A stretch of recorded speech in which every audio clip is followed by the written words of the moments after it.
Kyk hoe stap hy die waapad langs, gryskep skeef op sy kop. Sy skoene is geskaaf van die klippe en die sand, en hy droom seker net van 'n stywe top. 60 jare oud, sy kinders te veel om te onthou. In sy kas is daar geen klere en hy weet nie hoe lyk goud, maar hy is baie lief vir sy ou grys vrou. En daar ander kan die bote sy ondop, op die plaas van hom Koos van der Riet. En Lisa wag op hom met haar second-hand se rok, wat die madam haar gegee verliet. Die ou huis uit sink gebou, lendelam met klippe op die dak.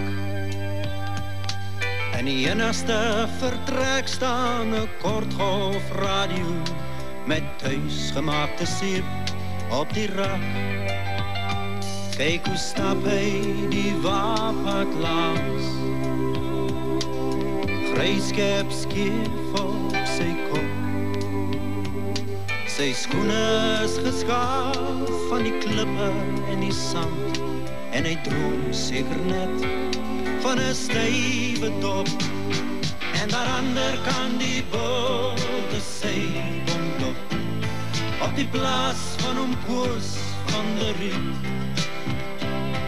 En Lisa wag op hom in haar second-hand se rok, wat die madam haar gegee verniet.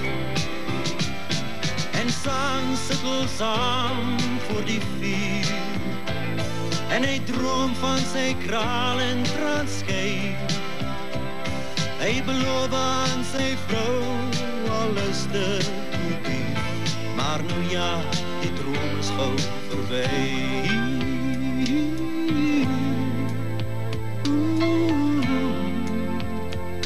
Die droom is gauw verby.